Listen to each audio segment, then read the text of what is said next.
Good morning, everybody, and welcome to your Monday morning message for the week of May 12th to May 18th. We're giving you the outside version and the Friday version because it's a day of celebration for many, as a lot of people are starting to wrap up their testing season, whether it be the ACT, if you're in any AP classes, things like that. It has been a stressful 2 weeks for a lot of those students, and so we're celebrating a little bit. But we also want to give you some information that's going to help you kind of springboard next week, and hopefully some of you will get started this weekend on it. And so as we go in for U.S. history this week and we look at our current folder, we notice that we're wrapping up Unit 13. And we have our Unit 13 test on Civil Rights Summative to our Unit 14 Lesson 2.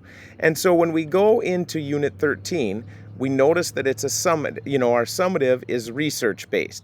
And so when you look at the instructions, you're going to use, our textbook, and you're going to use chapters 31 and 32. And what that does is it talks a lot about different events, different topics, different people that were affected by civil rights movement. And so you're going to use that, and I have it linked for you here. But then it says choose two different groups. A lot of people will hand this in with only one completed assignment. You need two.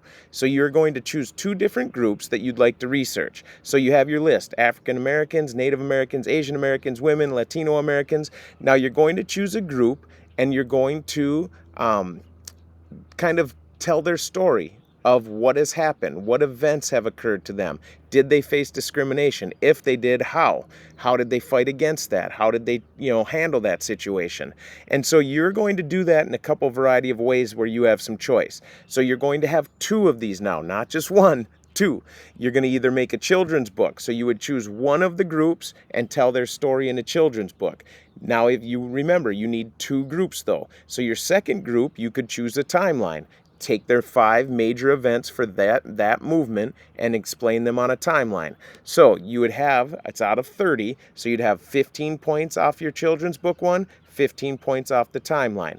Now, I have different options. You have write a letter to the future, you can have a biography, you can make a TikTok, you can have a Venn diagram, you can create a poem, you can have a mind map, you can have an interview. I tried to give student choice on this so that you could do it in the way that best works for you and doesn't kind of block in your creativity. We want to make sure that you can do it in the way that works best for you. So again, you're choosing two groups to research that have faced discrimination. You're choosing those two, giving each their own separate story in two different versions of that assignment. So hopefully that makes sense for you. If not, definitely reach out, ask questions, let me know what questions you do have. Okay, but remember, two different groups, two different activities. Now, to help this week, I will be coming in on Thursday this week, so I'll be coming into each school.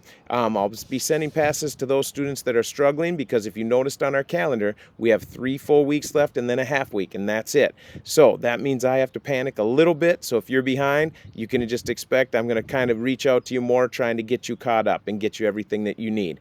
Now, I'll be in there on Thursday. I'll be in the Media Center. I'll be at Park High School from 9 to 10, Woodbury 10:15 to 11:15, and Eastridge 11:30 to 12:30. I wanted to get this message out to you early with that project instructions. Great idea to get started this weekend. Wrap that up, because if people try to push that off, that turns into a bad panic situation a lot of times at the end of the try, and we try to avoid that if possible. Let's have a great week. Reach out if you need something, and I look forward to working with each and every one of you. Have a good one.